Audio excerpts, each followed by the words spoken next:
नमस्कार। बहुत बहुत स्वागत है आप सभी लोगों का।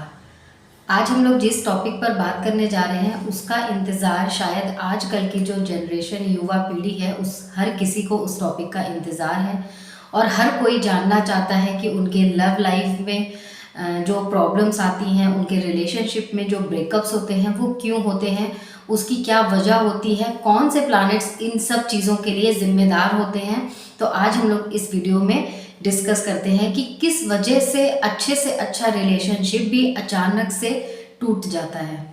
तो सबसे पहले हम लोगों को ये जानना है कि कुंडली में वो कौन से भाव होते हैं जिससे हम लोग लव लाइफ को देखते हैं, अपने अफेयर को देखते हैं और अपने पार्टनर को और मैरिड लाइफ को देखते हैं। तो कुंडली में जो 5th हाउस होता है उससे हम लोग अपनी लव लाइफ को, अफेयर्स को देखते हैं, अपने लव रिलेशनशिप को देखते हैं। और जो 7th हाउस होता है उससे हम लोग अपने हस्बैंड को, अगर मेल है तो अपने वाइफ को, और अगर फीमेल है तो अपने हस्बैंड को देखेंगे, अपने मैरिड लाइफ को देखेंगे, अपने पार्टनर को देखेंगे। तो ये हम 5th और 7th हाउस की जो पोजीशन होती है, जो सिचुएशन होती है, उसमें कौन से ग्रह बैठे हैं, कौन से ग्रहों की दृष्टि पड़ रही है, इन सब से ऑल ओवर हम लोग पूरा देख करके प्रिडिक्ट करते हैं। तो अब हम लोगों को ये जानना इसके बाद बहुत ज़रूरी होता है कि कौन से प्लैनेट ऐसे होते हैं जो ब्रेकअप के लिए, रिश्ते को में लड़ाई झगड़े के लिए या डाइवोर्स के लिए जिम्मेदार होते हैं। तो सबसे पहले होता है हमारा सूर्य ग्रह जो है वो जिम्मेदार होते हैं, मंगल जिम्मेदार होते हैं और शनि जिम्मेदार होते हैं, और कहीं ना कहीं आगे जाकर के राहु और केतु भी जिम्मेदार होते हैं। तो ये 5 प्लैनेट ऐसे होते हैं जिनका प्रभाव अगर अच्छा नहीं है, हमारे 5th हाउस पर पड़ रहा है, ये हमारी कुंडली में अच्छे नहीं है, अशुभ स्थिति में है, और हमारे 5th हाउस में और 7th हाउस में अगर ये दृष्टि डाल रहे हैं, तब उस सिचुएशन में हमारी लव लाइफ में और मैरिड लाइफ में प्रॉब्लम्स ज़रूर आती हैं। अच्छा, और ये ग्रह जो हैं वो आपके 5th हाउस में अगर बैठे हैं तो प्रॉब्लम आएगी, या फिर 5th हाउस के लॉर्ड पर अपनी दृष्टि किसी भी हाउस से बैठ करके वो दृष्टि डाल रहे हैं तो भी प्रॉब्लम आएगी। मतलब अगर 5th हाउस पर इन 3 प्लैनेट का, पांचों प्लैनेट का इफेक्ट आ रहा है तो प्रॉब्लम आ सकती है। और अगर 5th और 7th हाउस के जो लॉर्ड हैं आपके, उनको अगर ये कहीं पर से दृष्टि डाल के देख रहे हैं तो भी प्रॉब्लम आती है। तो सबसे पहले बात करते हैं सूर्य ग्रह की। अगर सूर्य ग्रह का प्रभाव 5th हाउस में या 7th हाउस में किसी भी प्रकार से या इसके लॉर्ड पर पड़ रहा है, दृष्टि अगर पड़ रही है लॉर्ड पर या 5th हाउस पर, या ये खुद 5th हाउस में बैठे हैं, तब उस सिचुएशन में क्या होता है, थोड़ा सा आपके पार्टनर के साथ आपकी ईगो क्लैश होती है, वहाँ से आपके लड़ाई झगड़े स्टार्ट होते हैं, और आपकी लड़ाई झगड़ों की वजह से आपके घर के बड़े लोग भी परेशान हो जाते हैं। खास तौर से जो आपके घर में आपके फादर होंगे, उनको आपके इन लड़ाई झगड़ों से बहुत इफेक्ट पड़ता है अगर आपका 5th हाउस और 7th हाउस में सूर्य की वजह से प्रॉब्लम क्रिएट हो रही है तो। और अगर ऐसा होता है तो बाद में जा कर के धीरे धीरे ये लड़ाई झगड़े डाइवोर्स का कारण बनते हैं, रिश्ता पूरी तरह से ख़त्म ही होकर फिर ख़त्म हो जाता है। क्योंकि आजकल की जो जनरेशन है वो धीरे धीरे, अगर आप भी वर्किंग हैं और आपके हस्बैंड भी वर्किंग हैं, दोनों वर्किंग हैं, तो फिर आप दोनों आपस में किसी की भी नहीं सुनने वाले हैं अगर सूर्य की वजह से प्रॉब्लम क्रिएट हो रहा है। क्योंकि सूर्य जो है वो ईगो देने के लिए रिस्पॉन्सिबल प्लानट माना जाता है। तो उस सिचुएशन में एक लास्ट स्टेज में क्या होता है कि वो ईगो से आपकी मिसअंडरस्टैंडिंग्स बढ़ते बढ़ते बढ़ते, ना आप माफ़ी मांगेंगे ना अगला आपसे माफ़ी मांगेगा, तो वो रिश्ता जा करके एक बार ख़त्म हो जाता है। तो सूर्य की वजह से ये प्रॉब्लम क्रिएट होती है, ईगो मेन इशू बनता है कि आप अपने आगे सामने वाले की बिल्कुल सुनना पसंद नहीं करते। अब दूसरे प्लैनेट की बात करते हैं, मंगल। मंगल क्या करता है, मंगल अगर 5th हाउस में आपके बैठा है या 7th हाउस में बैठा है, या मंगल की दृष्टि आपके 5th हाउस पे लॉर्ड पर या 7th हाउस के लॉर्ड पर पड़ रही है, तब उस सिचुएशन में क्या होता है, आपके लड़ाई झगड़े बहुत ज़्यादा किस वजह से होते हैं, गुस्सा आता है। दोनों लोगों को बहुत ज़्यादा गुस्सा आता है, और गुस्से में वो मुंह से कुछ भी एक दूसरे को बोल देते हैं जो उनको बुरा लग जाए। धीरे धीरे ये चीज़ें आपस में बहुत ज़्यादा बढ़ जाती हैं। मंगल जो है वो बहुत ज़्यादा उग्र कर देता है स्वभाव को। तो ऐसी सिचुएशन में एक स्थिति ऐसी बनती है कि लोग एक दूसरे की शक्ल भी नहीं देखना चाहते, तो वो भी लास्ट में एक तरह से ब्रेकअप का रूप ले लेता है। 5th हाउस में होता है, अगर यही चीज़ 5th हाउस में होती है तो हम उसको ब्रेकअप एक बार को देखते हैं कि ब्रेकअप हो सकता है आपका। और अगर 7th हाउस में होता है, 7th हाउस हमारा शादी का घर है, तो वहाँ पे आपका शादी में दिक्कत आ सकती है। और 7th हाउस में अगर मंगल होता है तो नेटिव मांगलिक भी हो जाता है, तो उसका भी इफेक्ट आ जाता है। अब थर्ड आता है शनि। शनि अगर आपके फिफ्थ हाउस में बैठे हैं या फिर सेवेंथ हाउस में बैठे हैं या फिफ्थ हाउस और सेवेंथ हाउस के लॉर्ड पर उनकी दृष्टि पड़ रही है और खुद भी वो अशुभ स्थिति में है, अगर वो शुभ स्थिति में नहीं है, मान लीजिए शनि आपका शुभ स्थिति में नहीं है तो और वो दृष्टि डाल रहे हैं, तब उस स्थिति में क्या होगा, आपका जो पार्टनर है, अगर आपकी शादी नहीं हुई है तो आपका जो पार्टनर है या आपकी शादी हो गई तो आपका हस्बैंड या वाइफ जो भी है, उनके जो नेचर है उसमें अचानक से एक चिड़चिड़ापन आने लगता है। वो चिड़चिड़ापन जब आता है वो दिन ब दिन बढ़ता चला जाता है। मतलब शनि की दृष्टि की वजह से ये चीज़ क्रिएट होती है। शनि क्या करते हैं, शनि एक स्वभाव में चिड़चिड़ापन दे देते हैं।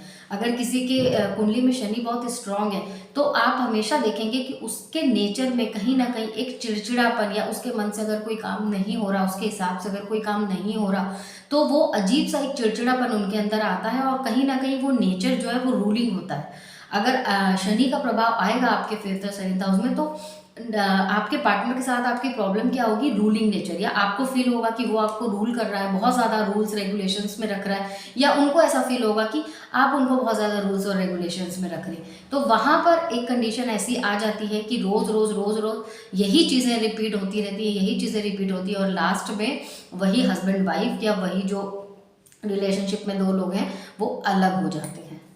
तो ये सब सिचुएशंस बनती हैं। ये तीन प्लैनेट की, एक सूर्य, एक मंगल और शनि, तीनों के अलग अलग प्रभाव होते हैं, तीनों के अलग अलग रीजंस बनते हैं आपके ब्रेकअप के लिए। अब हम लोग आते हैं फोर्थ नंबर राहु पर। राहु क्या करते हैं, राहु का अगर इफेक्ट है फिफ्थ में और सेवेंथ में तब कैसी सिचुएशन क्रिएट होगी, तब ऐसी सिचुएशन क्रिएट होगी कि हो सकता है कि कोई थर्ड पर्सन आपके बीच में आए, आप दोनों के बीच में कोई थर्ड पर्सन आए और थर्ड पर्सन ने आकर अगर आपको आपके पार्टनर के बारे में कुछ भी बोल दिया तो आप उस पर तुरंत यकीन कर लेंगे।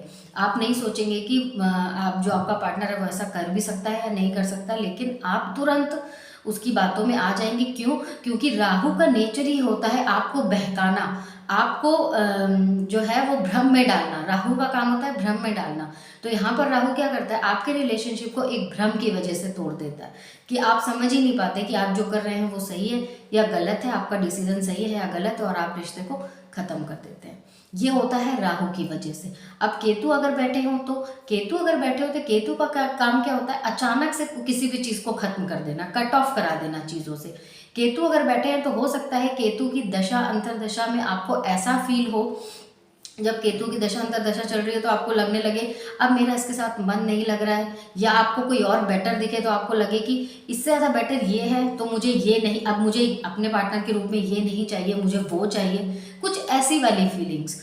केतु के टाइम में अगर केतु हैं आपके फिफ्थ हाउस और सेवेंथ हाउस को इफेक्ट कर रहे हैं तो ऐसा आपके साथ में पॉसिबल है कि आप अपने पार्टनर की किसी भी चीज़ को बर्दाश्त ना कर पाओ। एकदम से आपका थोड़ा सा झगड़ा हुआ और एकदम रिलेशन बिल्कुल ख़त्म, धीरे धीरे केतु धीरे धीरे ख़त्म नहीं करता, केतु एकदम अचानक से ख़त्म कर देता है। तो ये चीज़ें होती हैं, मतलब माइंड को चेंज करने का जो काम हो जाता है वो केतु कर देता है। कहीं ना कहीं राहु और केतु की वजह से कई बार ऐसे रिलेशनशिप्स ब्रेक हो जाते हैं जिनमें ना आपकी गलती होती है ना ही आपके पार्टनर की, सारा दोष जो है वो ग्रहों का होता है। कई बार ऐसा होता है कि दोनों रिलेशनशिप में दोनों लोग अपने ईमानदारी से रिलेशनशिप को निभा रहे हैं बट फिर भी उन दोनों का डाइवोर्स हो जाता है, दोनों लोग अलग हो जाते हैं। तो वो सिचुएशन ऐसी प्लैनेट्स के हिसाब से बन जाती है, उनके अकॉर्डिंगली बन जाती है। उसमें हम लोग कई बार ऐसा खुद भी अपने कई केस में देखते हैं कि हस्बैंड वाइफ दोनों में से किसी की भी गलती नहीं होती बट सारा खेल प्लैनेट्स का होता है।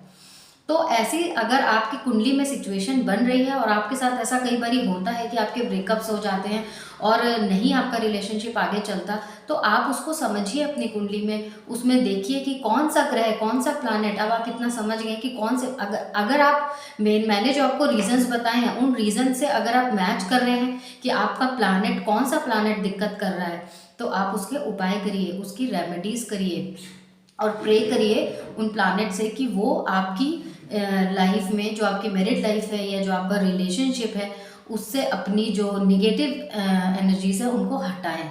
तो और उनके जब आप रेमेडीज़ करेंगे तो वो 100% आपका जो रिलेशनशिप 70% ख़राब हो जाता है वो नहीं होगा, आप उसको काफ़ी हद तक इम्प्रूव कर सकते हैं।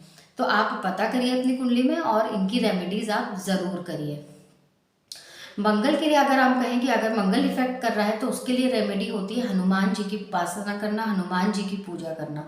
और हर मंगलवार को आप हनुमान जी को प्रसाद चढ़ाइए, घी का दीपक जलाइए, हनुमान चालीसा का पाठ करिए अगर मंगल की वजह से आपको प्रॉब्लम होती है।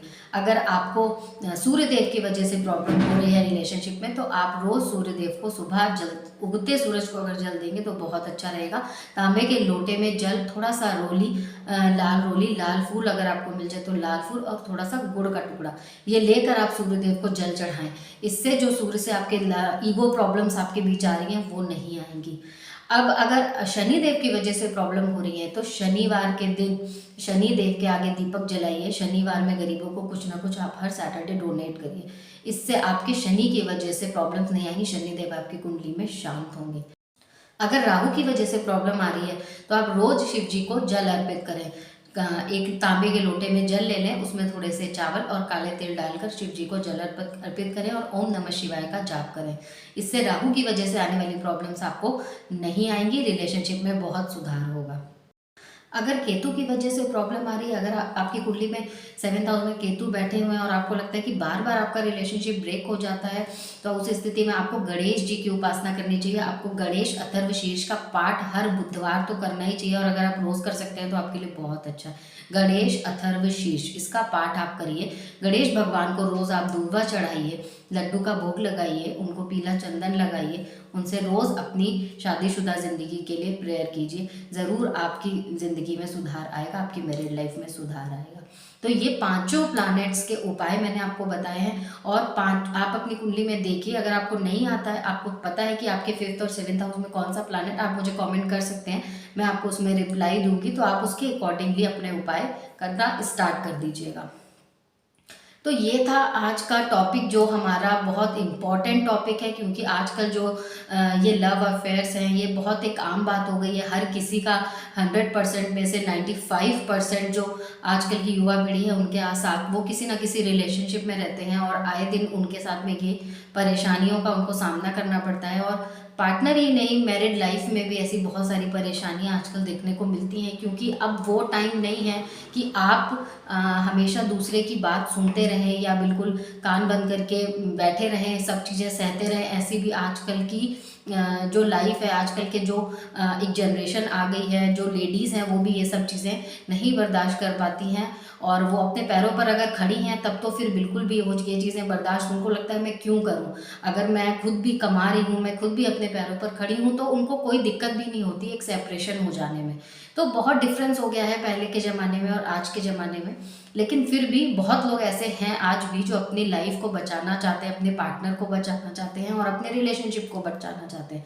तो आप लोग अगर सच में ऐसा करना चाहते हैं और अपनी कुंडली में आपके परेशानी है, तो आप उन परेशानियों को बिल्कुल दूर कर सकते हैं। आपको परेशान होने की कोई ज़रूरत नहीं है, आप बस ये उपाय करना स्टार्ट करिए और फिर अपनी लाइफ में इसका चेंजेस देखिए। तो आप लोगों को वीडियो अच्छा लगा तो प्लीज़ आप मेरे वीडियो को लाइक करें, सब्सक्राइब करें और खूब सारा शेयर कर दें। मैं आगे आपको ऐसी इन्फॉर्मेशन और देती रहूँगी, और उम्मीद करती हूँ जिनके लाइफ में प्रॉब्लम्स हैं वो इसके बाद, इन रेमेडीज़ के बाद 100% सॉर्ट आउट हो जाएंगी। मैं मिलती हूँ आपसे नेक्स्ट वीडियो में, तब तक के लिए नमस्कार।